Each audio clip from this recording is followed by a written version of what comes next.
Well, it seems we have met up at the same place again. You're over there, I'm over here, so you know what that means. Yes, another installment of the Phil Taylor Jones Show. Welcome. Our subject today is what the past two shows have been about, and that's this Obama character and his immigration reform plan. Well, today we're going to focus more on the fallout from it. We've sort of gotten angry, and we've said a few choice words, and probably some of that is still going on. But today, I want to focus more on the fallout from this fiasco. I was looking at some information from some of my sources, and well, what this character is planning to do is something that he did during the last presidential election. If you remember, just before the real roll got on for the re-election, this immigration thing came up, and he did some shady stuff, and end result is he got back in there. Well, the same thing applies. He's got 2 more years to run. So what he's doing is he's setting all of his ducks in order to create what is known as a one-party nation. And that would be very bad for America. We need to have choices. If the choices are good, bad, or indifferent, we as an American people should be able to discern what we want and put it forth, to put it in the White House, make it law, whatever. What this man is doing is a very dangerous thing for America. He's not really out to help the foreigners. You know, it would appear that he is, but he's not. Look at what this guy is doing. This is his agenda. He wants to put forth, that he's helping these people attain their citizenship, legalizing them, so that when the presidential elections come next time around, during the 2016-2017 time period, the Democrats will get the full-blown throw-in and get the White House again. That's what he's up to. That's one of his main agendas. He's not out to help them. He doesn't really care about them. They're a pawn in his ludicrous game of grasp and grab. See, this character, ever since his days in high school, he has always been, number one, an opportunist. That's why he can relate to these foreigners, because he's just like him, and he's just like them, opportunistic bastards. Number two, he's a social climber. They did a documentary on him just before his first presidential election to the White House about who he was back in the days when they used to call him Barry Obama and all of that kind of crap when he was in Hawaii and all of this kind of thing. And then how he social climbed his way up to where he was in Chicago, and then he social climbed his way up to where he is as president. Well, that started back in the Harvard days, because he's a Harvard man. Well, he socially climbed his way up. He stepped on everybody that he could step on to achieve and attain top spot there at Harvard University. Well, it's never left him. You can take the you can take the man out of creepiness, but you can't take the creepiness out of man. So he's still a creep. And he's still doing that. So he's using these foreigners now to do some stone stepping so that he can get his party back in the White House, because his term is up. He's done 2 terms, he's toast. But he's trying to keep these Democrats in office. As you all know, I live in California. And this bastard has been here numerous times, more times I care to mention, approximately 35 to 40 times since he's been in office. Has he brought anything to California besides his stupid looking face? No. He comes here, he snarls up traffic, he ties up and handcuffs businesses because the traffic can't get through because of the streets being on lockdown for his motorcade to come through and all that crapola. He leaves with millions of dollars in his pocket. What for? Well, probably for himself, but mostly for his little party, the Democrats. He would have done it this time with other candidates in the primaries, in the locals, but they didn't want him because now he's a lame duck. He's done so much stupid stuff and so much crap that nobody wants to be really connected with him. So he didn't bring back as much money as say he wanted to, because some of those candidates says, no, Mr. President, you stay over there in Washington. We'll fend for ourselves here in our own home states, yada, yada. So that's what he's trying to do. He's trying to build a ghost nation, if you will, of instant voters for the presidential election in 2016. Can you see it? Look at his timelines. These foreigners are going to be given carte blanche, given tickets to jobs, given citizenship. For how long? About 3 years. Doesn't that cover the time period from now until the elections? Well over, so that they can go in and vote. And the way we vote, that's a farce now, because you don't even have to have proper identification, or for that matter, any identification other than your voter material to go in and cast your vote. Democrats saw to that. So it's all coming together like one beautiful jigsaw puzzle. And regarding that, you might want to take a look at my video that I produced regarding no IDs for voter activities. Voter IDs a must is, I believe, the title of that production. So take a look at that, because that's what this character is up to. That's one of his agendas. Now, let's look at what is going to happen if this crap comes to fruition. One, you've got your employers out there now. You got big business, medium business, and small business, and they're kind of handcuffed right now because you need proper documentation to get those jobs. Well, that's why you see so many of them at the Home Depot and you know, what do they call them, day workers. That's why you see them out there now trying to catch as catch can, whatever they can catch, to, you know, do what they need to do, which is basically send money back to their land of origin. Okay? Well, what this bastard is planning to do, or proposing to do, is take those handcuffs off businesses. Now, we know that a lot of businesses in this nation, in this world for that matter, they only are concerned with the bottom line. Now, here's two scenarios. One, if the handcuffs are removed, then all of these little sneaky day workers and all these people who have been trying to get these jobs or working low-end jobs may get those high-end jobs now, because they don't have to provide any documentation except that what he's now given them. Therefore, choking off American workers. Just totally opening up a deluge of these people come in, and that is going to hurt American workers in an already stressed job situation. Or here's the other scenario. We know that these illegal foreigners will basically work for nothing, because to them, what they could possibly make over here is a far outcry from what they made where they came from.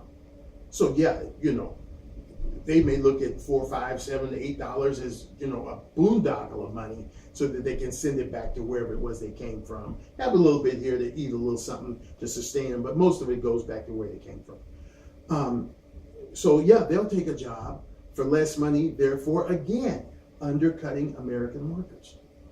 So this is bad. I mean, the fallout from this is so bad that it just makes me shudder, makes me have sleepless nights. Then there's the fact now that since he's trying to legalize them, I'm still concerned about the element that is here that he's trying to legalize. He made mention that they're going to be background checked. My question is, how deep is this background check? Case in point, if you've come from some other land and you've killed up 15, 20 people, well, your criminal record is back there. If you've been here for a couple of years and you haven't killed anybody, then you're just, you know, the only big bad thing on your record is that you're an illegal foreigner that's drifted over here, slid across the border, what have you. That's your biggest crunch. So if they investigate you back to that, then you can stay because you haven't committed any heinous crime. You just trespassed on another nation's land. But the hidden thing in the back of the drawer is that you've killed 15 people, or you've raped, or you've child molested, or you've done some other heinous crime in your country that wasn't background checked in length. So that would be the question I have for this bastard. How far how deeply are you going to background check him? And then there's the fact that it's going to open the door for more of them to come in. Now, he says, oh no, any new ones who come in will not be, savvy to this program, or, I'm searching for a word here. I'm so angry with this crap. I can't even get my words straight. They wouldn't be allowed to have this program. Okay, to that I say, when have we ever been able to put any kind of sincere trust in what this bastard has to say? He will tell you one thing and do another. He will, as the saying goes, defecate and step back in it, and then shake his shoes off around the corner when you can't see him. This bastard can't be trusted. And so what he's doing is, like I alluded to before, he's trying to create a ghost nation of foreigners, legalizing them instantaneously so that they can pick up votes to put his Democratic Party only on the map. What he's trying to do, in essence, is phase out the Republicans. He's trying to phase them out. So I mean, the things that he's done is a power grab. And if we as an American people allow this to happen, then we'll never get the reins back. It is said that we should, have the privilege of voting in our governors, the people that govern our lives. But when you think about it, when you go to the ballot box, how much crap has been designed by sitting up at night and plotting here and plotting there to get what they want. And we, get totally hoodwinked into it, like this poor Romney fella. His presidency, he got hoodwinked out of it because of this same crap that this bastard is doing. That poor fella got, just totally frozen out. Now, would he have been a good president? I don't know. But at least I would have liked to have seen him try. But with this bastard in there, pulling the strings and doing all kinds of crooked crap, got the White House. He got the chance to screw us even further than we've been screwed. It's a nasty thing. I can remember a couple of months ago, Chinese students filling the streets, blocking off things because they wanted to be like American folk and other democracies that may be around the world, to choose their own leaders. I haven't heard anything. I think it got shut down because for whatever reason, they didn't have stick-to-itiveness, or the government decided the time has come to get rid of them. But are they really looking at what's going on in this country? Yeah, we have a democracy where we can vote for our own people, but look at the hellacious mess we're in now with this bastard in there. So yeah, we may have freedoms, it's true, but are we really free? Because we're kind of stuck under his crap. It's not a good thing. So I look back to the days when I was growing up as a kid. It was really America. It wasn't without its problems, but at least you could kind of depend on the lawmakers to do what they could for the country. But now you wake up and discover that it's no longer America, it's a mess. Mostly by the hands of this Obama character. He is the worst something that ever took the presidential oath, whoever moved into the White House. And to see his ass get on that Air Force One for the last time, and we're looking at his back as the plane flies away, will be a great day. A great day, a humongous day for this land that hopefully one day will become America again. Because right now, as I alluded to earlier, it's a mess. A mess. And as for his other hidden agenda, I'm still trying to figure that one out. There's some reason that he is doing what he does, some underlying reason. But it's not good for America, and we need to wake up. You need to get on those phones, get on the computers, get on your cell phones, tablets. Hell, get 2 cans and a string if you have to, and call up these lawmakers, these Congress people, Senate people. Tell them you don't want this damn stupid ass plan he's trying to push on everybody, and whatever they can do to stop it, up to including getting some kind of armed forces to go and shackle this bastard and drag his ass out of the White House and send him down the Potomac River. Anything we can to save what's left of this poor country, do it. Get on the phones. Do what you have to do. Type till your fingers run hot. Make somebody listen, because this is bad. And it's going to get worse if this bastard gets it through. You think it's bad now? You ain't seen nothing yet. So we got to get together. We got to get this thing moving. Got to get, got to get this plan shot down, because it's no good. Disaster. Disaster in the wings waiting to happen. Look at what's happened so far. 5 million people let loose on the country. As I have alluded to before, I've never heard of so many hit and runs. They're giving them driver's licenses. They're giving them the amnesty. They're giving. And what are we getting? Trouble. I mean, if this is his logic to give rewards to lawbreakers, this stupid Jerry Brown, governor of my state, California, if it's their intention to give rewards to lawbreakers, then why don't they let all the prisoners out of prison? You can see my voice is cracking on this. Let all the prisoners out of prison and give them that same 3-year stipulation. Hey, well, if you keep your nose clean, then you can stay out of prison forever. And as an extra added incentive, give them $500,000. Oh hell, give them $1 million. What kind of havoc do you think would be wreaked on this earth, or at least this country, if that were to happen? Well, think of it in the same way. Yeah, there would be a small percentage of those prisoners that would actually get out and try to do good and try to keep their noses clean. But those habitual career criminals, you let them out, they're going to do the same damn thing they've been doing that got them in there in the first place. And this time it's going to be worse. Well, that's the same thing's going to happen with all these foreigners running around here with their newly found citizenship.